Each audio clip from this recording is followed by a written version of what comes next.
126, tonight we will continue with the reading of the Psalms of Ascent. If you remember, we talked about the Psalms of Ascent. There's 15 of them that are believed to be, there's all sorts of beliefs, but the two most popular are, as the festivals came about, Passover, Pentecost, and Tabernacle, the people would come from all over, not just Israel, but from other areas of other countries, and they would travel, and as they got close to Jerusalem, they would begin to sing these songs of ascent.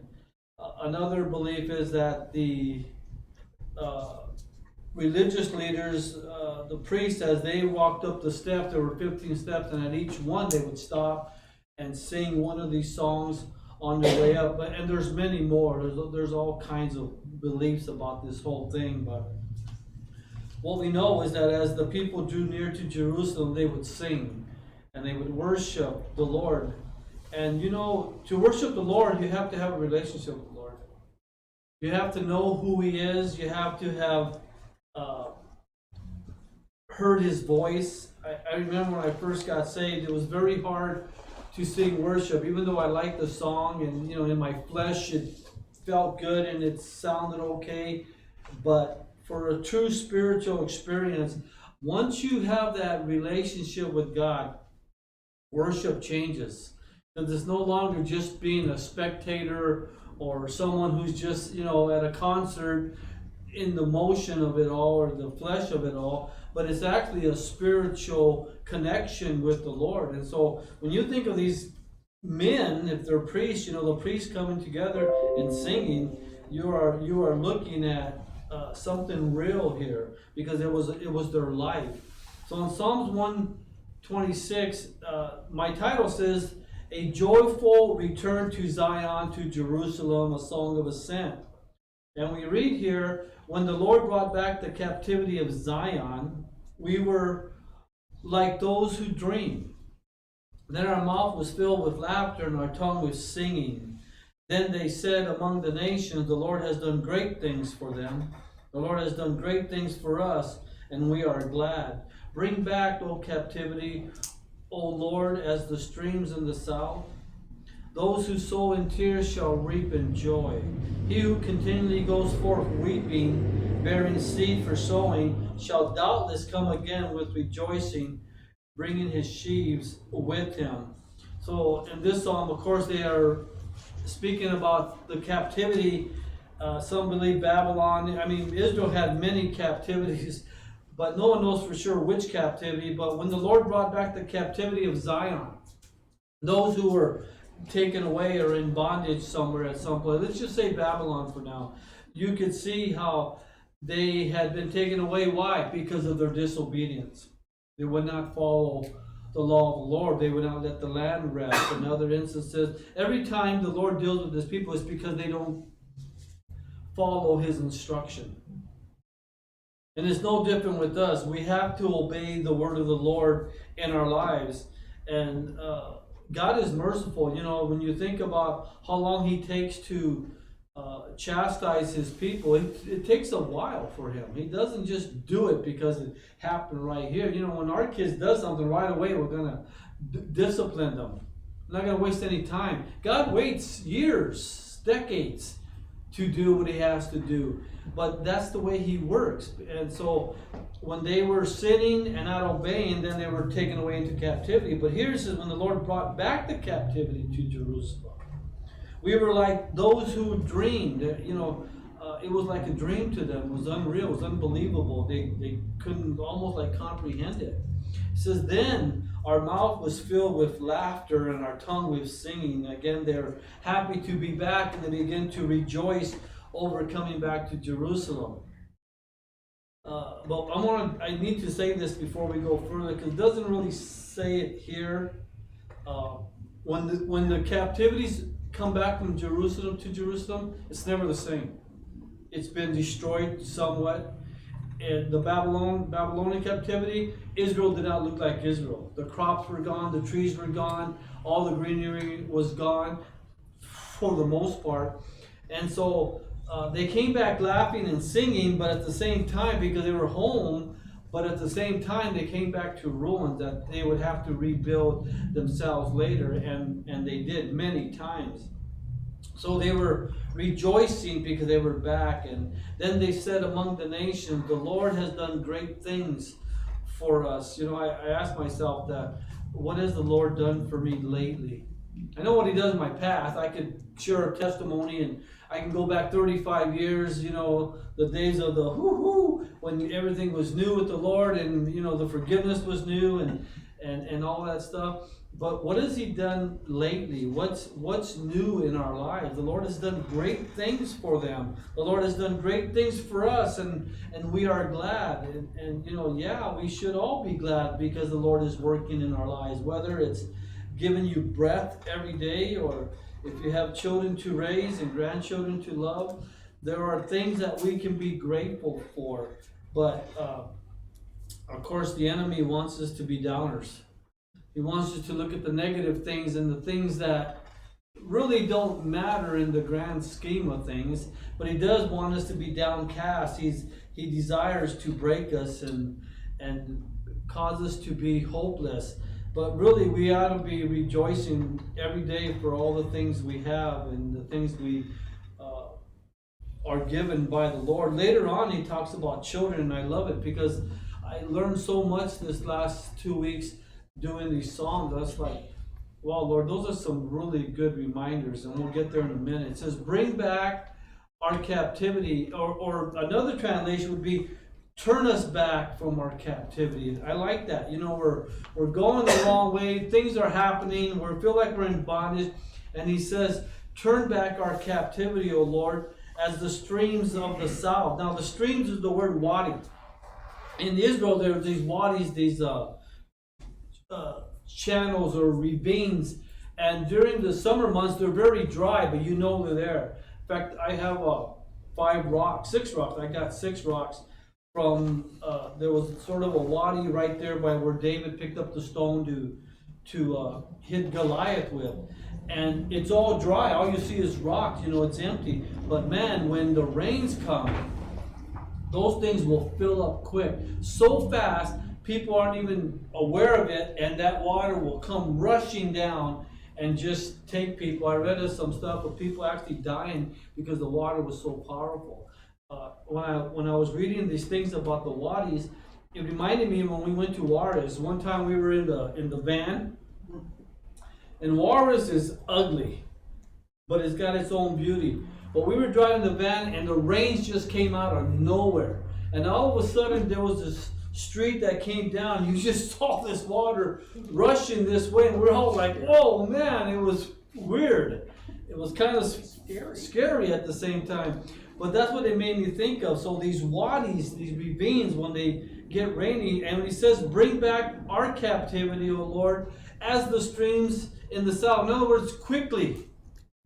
Bring us back quickly. Deliver us, help us, and restore us. Those who sow in tears shall reap in joy. Now, of course, sowing involves labor and pain and long hours. If you're a farmer, but he says here, we shall reap in joy. And the idea here is that reaping is a blessing or a benefit from sowing. Now, the sowing takes work, and in our lives there might be things we're waiting on and doing and planting seeds for. And waiting, we pray for our children, our husbands, our wives, our friends, our mothers, our fathers, our co-workers. We're praying for their salvation. We're hoping that they will come. And it's like 10 years go by, 20 years go by, 30 years go by for some of us. It's like, man, this has taken a super long time. But the promise is that there shall be joy when we reap. One thing about planting or sowing and reaping is, we all know it. If you plant an apple, you get an apple back. If you plant an orange, you're going to get an orange back. Whatever you plant, it's going to return back to you. I remember hearing this many years ago. And a guy said this that really blew my mind. He says, you can count the number of the seeds in an apple, but you cannot count the amount of apples that come from that seed. And the other day when I was thinking of that, I Googled it. I was curious how many seeds are in an apple. Well, it says an apple has 5 pockets or clusters of seed. You know, you open up, you see the seed, if you split it in half. Well, there's actually 5 pockets. And each one will have a different number depending on where the apple was grown, how healthy it is. Some might have 4, 3, or 5, or 8. So the number is not, we don't know for sure. But one thing that's consistent is that there's 5 pockets of seeds in an apple. So if you got an apple and you cut in, you took the seeds out and you count, you say, wow, there's 23 seeds in that apple. You can count that. But you plant those 23 seeds, you get 23 trees. You know how many apples comes from that 23 trees? You can't count them. There's too many. And that's the law of reaping. You plant one, but you get back a cluster. Isn't that cool? Mm-hmm. You plant one, but the reaping is in abundance. And so when he says here, those who sow in tears, in heartache or whatever, but they shall reap in joy. Why? Because the blessing that comes from it is going to be great. And I like that. I was like, that's awesome. Because there's no joy better than reaping after you have planted and sown things in your life that the Lord has shown you. He who continually goes forth weeping, bearing seed for sowing, shall doubtless come again with rejoicing, bringing in sheaves with them. So, of course, as we plant, we will bring in. And the idea is, you know what? We should not give up. I don't know what the Lord's got us each going through, but he says, don't give up. Because you're bearing this, but doubtless you will be rejoicing. You will experience the blessing of it. When? I don't know. Sometimes it's after death. You know, we pray for people, and sometimes it's not till after death that they come to the Lord, and you don't get to see it. But it's happened. I can't tell you the people I've talked to over the years that's happened. They came to the Lord after their mom had been praying for them, or their grandma or someone, for years, and then they got saved after they passed away. So this psalm tells us, don't give up. The Lord is our helper. Psalm 127, he says here, laboring and prospering with the Lord, a song of ascent. This is from King Solomon. Unless the Lord builds the house, they labor in vain who build it. Unless the Lord guards the city, the watchmen shall stay awake in vain. It is vain for you to rise up early, to sit up late, to eat the bread of sorrows, for so he gives his beloved sleep. Behold, children are a heritage from the Lord. The fruit of the womb is a reward.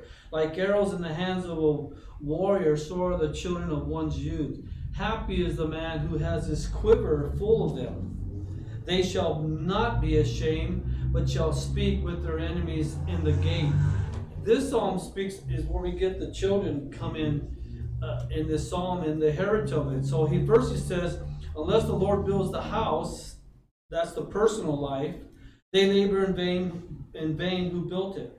And unless the Lord guards the city, that's the political side or the government side, the watchman stays awake in vain. Now Ezekiel 33, if you've never read that, it's a good chapter to read about the watchman's duty and his care that the Lord has put upon him to watch over the city and watch people's lives and make sure that when they start sinning, that they warn them about the consequences that will take place.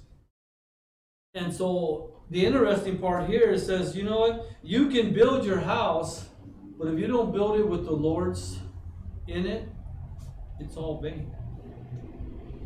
You can go to work and do the things you do and live in society and do everything that we do, but you know what? The Lord has to be a part of it. That's the idea. Both of these speak of the Lord providing for us in what we do, whether it's in our personal lives or in the government sense of things that's happening around us.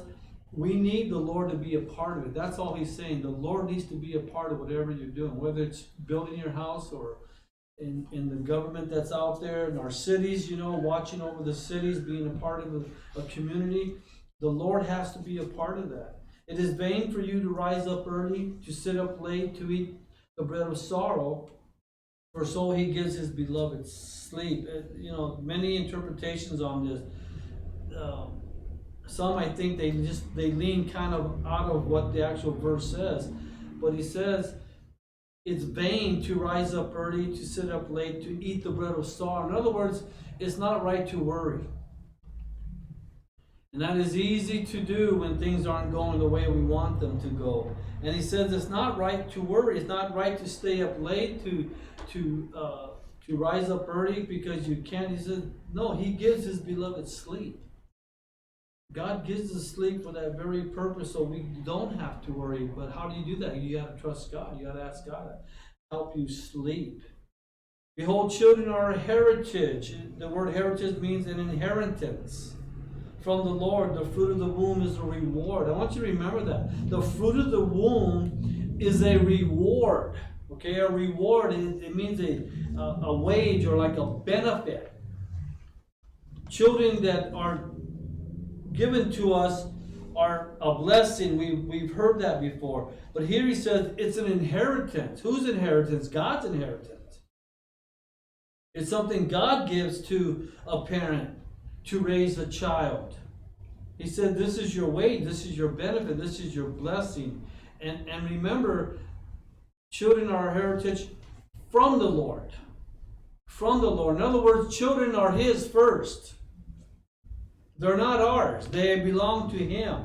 What we are is caregivers. He's entrusted children to us in our care. I'll tell you, that really paints a picture for me of how do I care for my children, my grandchildren.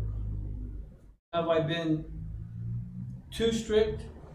Have I been too quick with the belt? Have I forgotten that these are God's children and that I will be held accountable to what I do with them? Do I hug them more than I discipline them? These are things to ponder and consider and think about. Children come from the Lord as an inheritance, as a blessing, and one day we will give an account to how we care for the children that we have in our care. And that includes children like in Sunday school. How do you treat the kids in Sunday school? How do we deal with children in general? These are things God looks at, and we are stewards for this. So I am called to love them, discipline them, of course, to enjoy them, to train them, to mold them, and to raise them. It's a big responsibility, and a lot of parents don't understand that responsibility. Why? Because they didn't have good role models themselves. And often we do the same thing our parents do. We need the instruction of the Lord when we raise our children. He says, like arrows in the hands of a warrior, so are children in one's youth. Arrows are interesting because arrows were used for battle. But in order for someone to shoot an arrow, they had to practice. They had to get good at pointing that arrow and hitting the target that they wanted to hit. And he says here, arrows are like arrows in the hands of a warrior, so are children in one youth. What does that mean? The training and nurturing of a child is like an arrow in a warrior's hand. We are given the responsibility to train them and guide them in the way that they should go, so that they will not depart from the Lord. So Joe Foltz said, when you're training a child, you think of an arrow, aim high so they go far. Don't aim low so that just something they just be like everyone else. You want to train them so they can go far in life, and we train them for physical understanding of who they are. Mentally, they must be trained and understand. Spiritually, they have to know what's right and wrong in God's eyes. There are so much to do. This way they make great adults and great employees. It's our job to train them like arrows. Happy is the man who has his quiver, his shield, for his arrows full of them. In other words, happy is the man who has a lot of children. I know Some people think, man, more than one's already too much, man. 5, you're talking about 5? My grandma, she had 10.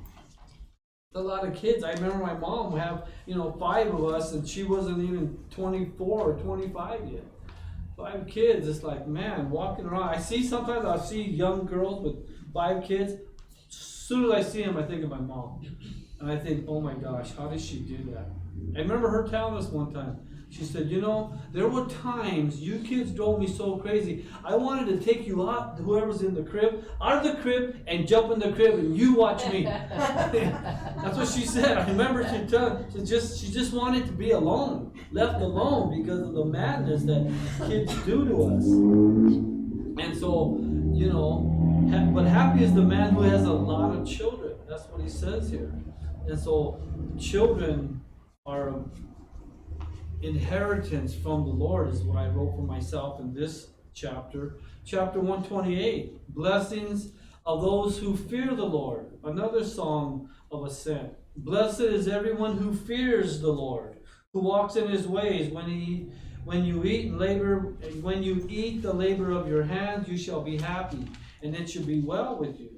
Your wife shall be like a fruitful vine in the very heart of your house. Your children like olive plants all around your table. Behold, thus shall the man be blessed who fears the Lord. The Lord bless you out of Zion, Jerusalem. And may you see the good of Jerusalem all the days of your life. Yes, may you see your children's children. Peace be upon Israel. Again, more children. Blessed is the one who fears, who reverences the Lord, who walks in his ways. Blessing comes from following the Lord. The nation who walks with God will be blessed by God. There might be some suffering, but they'll be blessed by God. I was thinking about our nation and how we started and where we are today. And we know Satan is trying to take God out of America. He's trying to take everything that we know of God and take it out. To take away what? Our blessings. If he can take God out, he takes away our blessings. Here in verse 2, he says, when you eat the labor of your hands, this is speaking of honest work, hard labor, you shall be happy. And it's true. Those who work feel good when they're finished. They've accomplished something. So you shall be happy, and it shall be well with you. Who? The man who fears the Lord. That's who is going to be well with. He says, your wife shall be like a fruitful vine in the very heart of your house. The man who fears the Lord will treat his wife with love and respect. The man who does not fear the Lord could care less about his family. But those who fear the Lord, he says, you know what? Your wife will be a fruitful vine in the very heart of your house. She'll bear children. She'll be a blessing. Your children like olive plants all around your table. In other words, they will continue to be around and they will continue to bear other children because olives don't die. The olive tree just keeps coming back and back. Israel is related to an olive tree that comes back. There's one right now that they have a fence around that's believed to be 4,000 years old. Ugliest thing you've ever seen. It just looks wiped out. But it still has leaves. It still produces olives, even as old as it is, because they trace it back to the flood. After the flood, remember, everything got wiped out, and this olive tree traces back to the flood. It's in Israel. It's there, and then it says here, "Behold, thus is the man. Behold, thus shall the man be blessed who fears the Lord. The Lord bless you out of Zion, and may you see the good of Jerusalem all the days of your life. Yes, may you see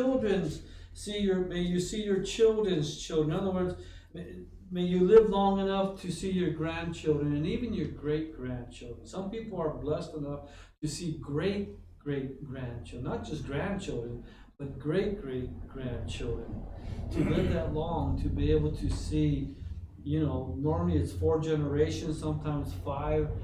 I know I read somewhere once of somebody who it was 6 generations. Unbelievable. 6 generations. So may you see your children's children. May you live long enough to see your children's children. This, I put the blessing of reverence the Lord, or the fear of the Lord. That's the blessing. When you fear God, there's blessings that come from it. Psalms 129, a song of victory over Zion's enemy. Many a time they have afflicted me from my youth. Let Israel now say, many a time they have afflicted me from my youth. Yet they have not prevailed against me. The plowers plowed on my back. They made their furlongs long. The Lord is righteous. He has cut in pieces the cords of the wicked. Let all those who hate Zion be put to shame and turn back. Let them be as the grass on the housetops, which wither before it grows up, with which the reaper does not fill his hands, nor he who binds sheaves his arms. Neither let those who pass by them say, the blessing of the Lord be upon you. We bless you in the name of the Lord. This psalm, again, speaks of the victory. Now, when it starts off here, it says, many times they have afflicted me from my youth. Let Israel now say, many times they have afflicted me from my youth. Being picked on all the time that they were around. Israel has always been picked on from the very beginning. Yet they have not prevailed against me. In other words, they haven't overpowered them. And really, no matter what we go through in our life, the enemy should never be able to overpower us. Yet some do. Some backslide. Some turn back to sin. Some walk away from the Lord because they've been overpowered. Why? Because they didn't have a real relationship with the Lord. They didn't know how to trust them and work through it. Or I would say cry through it. I know all my victories come because I cry. Not because I'm strong and I'm able to resist, but because I'm weak and I get on my knees and I cry out for help and mercy and forgiveness and repent of everything I can even think of. When you're broken before God, you call out, but you wait and He keeps you. He'll get you through it, no matter how many times you're picked on. Israel has been picked on since its beginning. But He says here, they will not prevail against me. He says, overpower me. The plowers plow on my back. Think about that. Plowing on his back. In other words, ripping him up. You ever use the plow? Anybody here use the plow? It'll tear the ground apart. And he said they're plowing his back. Sound like Jesus, don't it? Remember the whipping and his skin was just torn apart? He says they plowed on my back and they made their furlongs long scars. The Lord is righteous. He has cut in pieces the cords of the wicked. Let all those who hate Zion, who hate Israel, be put to shame and turn back. I mean, it's a prayer of rebuke upon the enemy and their destruction. And often, that's what we need to do. We need to call on the Lord when things are really coming at us and call on the Lord to rebuke whoever's doing the harm in our lives. Let them be as the grass on the housetop, which wither before it grows up, which the reaper does not fill his hand, nor will he bind sheaves in his arms. In other words, the rooftop they would have the grass, but it would burn up from the sun. Neither let those who pass by them say, the blessing of the Lord be upon you. We bless you in the name of the Lord. You know what this is saying here? When people that are your enemy come to you and they try to teach you something or show you something, he says, don't bless them. For instance, in our modern times, you have Jehovah's Witnesses come knocking at doors, and you have Mormons. And they bring a false teaching, a false religion. And the worst thing to do is when they leave your doors to say, the Lord bless you. Because what you're saying is, God bless what they're doing. No. Never bless them. Never bless anyone who comes teaching false teaching. We're so used to saying, God bless you, we need to be careful. I remember years and years ago when we had an answering machine, when I first heard this sermon way back about blessing you, you would always answer, this is Saucedo Hall, please leave your name and number and may God bless you. And I realized, wait a minute, who's calling me? Now my friends and family that I want to bless, yes, but what about the pesky salesman or some religious thing trying to get a home. Why would I want to bless them? And so I took that off. I said, I can't say that anymore. I don't know who's calling me at any time. And I must be careful. And he tells us, don't bless them.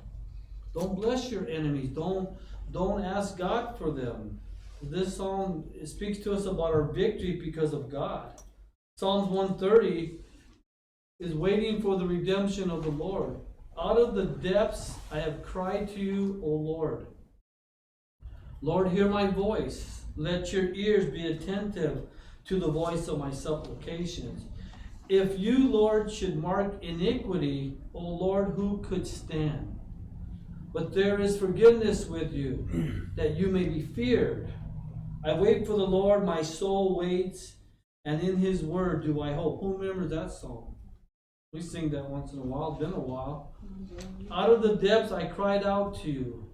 When things are happening in my life, when I'm completely overwhelmed, when divorce sets in, or maybe some serious surgery, or drugs, or alcohol, or some financial issue, or an accident, when something happens, we call out from our depth, from our inner being. We call out to the Lord. He says, I have called out to you. I cried to you, O Lord. I want you to keep in mind, this is a God-fearing man who's writing this. It's not somebody in the world who's had trouble. This is somebody who knows the Lord. And he says, out of the depths I cried out to you. I know most of us, if not all of us, at some point had called out like that. When something happened to your child and things were hopeless, that's when we cried out, God, please help. Because we know the pain of it. We've experienced, especially when it's your child, or if a divorce takes place and it's not your fault, we have to cry out. Lord, he says, hear my voice. Let your ears be attentive to the voice of my supplication. You know what I like about Psalms 130? The guy is not full of pride. The guy is not, oh yeah, it's, you know what, praise the Lord, everything's cool, I'm going to make it through. That's self-confidence. That's pride. He's real. I like this about this guy. He's real. He can acknowledge that things aren't going right. I'm very leery of someone who's always positive and never has a breakthrough. I wonder why. Why hasn't the Lord humbled them? Why hasn't he brought them to the place of despair? Because we all have to get to that place. We have to trust God and God only. Not even ourselves can we trust. It's him. And this guy, out of the depth I have cried out to you. Lord, hear my voice. Let your ears be attentive to the voice of my supplication. To what's going on within me as I cry out to you for your help. If you, Lord, should mark iniquity, O Lord, who could stand? And I think he's talking about himself, not about someone else. What if God kept a record of our sins? Every single thing we've ever done, or doing, or will do. Can you imagine the record book that God would have of everything we've done, of every person we treated wrongly or spoke wrongly to, or whatever it might be? If the Lord should keep mark iniquity, O Lord, who could stand? None of us would be able to stand to our own actions and lives. But you cannot stop at verse 3. You've got to go to verse 4. But there is forgiveness with you, that you may be feared, or you may be reverenced. There is forgiveness with you. I like that, because no matter what I may do, or any of us may do, we have God to forgive us. 1 John 1:9, if anyone confesses his sin, God is faithful and just to forgive us our sins and to cleanse us from all iniquity, the Bible says. So it doesn't matter what we've done or going to do or have done or will do, we have the advocate with the Father through Jesus Christ, who that no matter what it is, we have forgiveness with him, but it takes repentance. We still have to acknowledge what it is we've done. Verse 5, it says, I wait for the Lord, my soul waits, and in his word I do hope. You know what waiting involves here? You have to take this apart in sections. First, he says, I wait for the Lord. He's waiting on God. Whether it's an hour, a week, a month, a year, or a decade. He says, I'm waiting on the Lord. I'm waiting for God to bring me the answer to my prayer. I'm waiting for God to do what he wants to do with me. He says, my soul waits. So internally he's waiting from within. And then he says, and in his word I do hope. Waiting involves reading. Waiting involves reading the word of God, understanding the promises of God, the blessings of God. Now there's different beliefs depending on whoever counted them. But according to Bible Gateway, there are 5,467 promises in the Bible. How many do you know? I mean, I'm not talking out of pride. I don't know. I might know 7. That's a lot. 5,467 according to Bible Gateway of the promises of God in the Bible. Promises given to us. Promises for Israel. Promises for God's people, for those who follow him. There are promises of punishment for disobedience. There are a lot of promises in the Bible. The promises of God reveal his eternal purpose in our lives and what he desires for us in our lives. What he wants us to be committed to in our dependency upon him as we trust him. These promises are, however, conditional. They're based upon our obedience as our part of a believer. Most of the promises in the Bible that I know, the Lord says you need to do this and this and you will get this and this. But if you don't do this and this, you will not get this and this. He said that about the promised land. He said that about a lot of things. God's promises are conditional depending on our part and what we do. He's given them to us, but we have to react to them.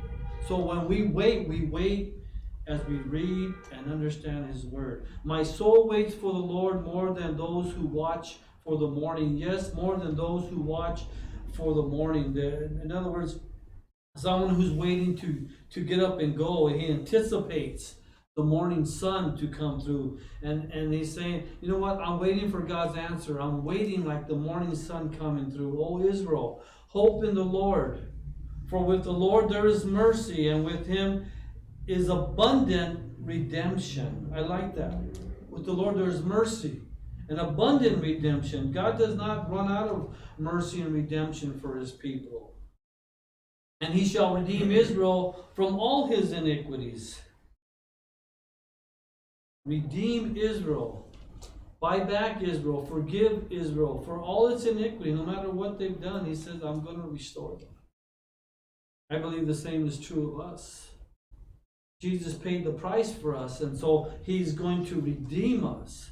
This psalm tells us of God's forgiveness, his mercy, his redemption, that all comes from the Lord as we trust him and we are honest before him and we're able to call out to him in the times of those deep despairs or emotional overtakings that might grab a hold of us.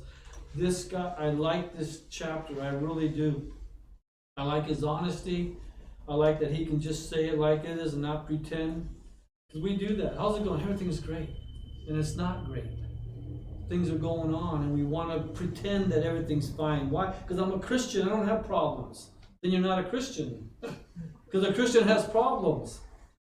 A Christian who thinks they don't have problems, they don't know what a Christian is. We have problems, we have difficulty, but we also have a Savior and a Redeemer.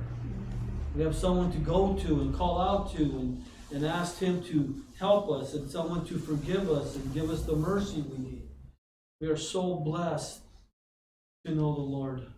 Father, we thank you for your love and mercy to us. We thank you for your Psalms, Lord, and the nuggets that they provide us with, Lord. And how I pray, Lord, that as we leave here and go our way after we take communion, that you would just continue to bless us. You would help us to be real. What's a word you taught me a long time ago? Transparent, Lord. I don't have to fake it. I don't have to pretend. I can be real with people, Lord. And I pray you give people patience when we are real with each other. Patience to listen and not to give a funny eye or say something unkind, Lord, because we're being real. Thank you, Lord, for this psalm and these psalms and what they say to us, Father. We depend upon you. We want to depend upon you, Lord. We know through brokenness we will depend upon you. So thank you, Lord, in Jesus' name. Amen.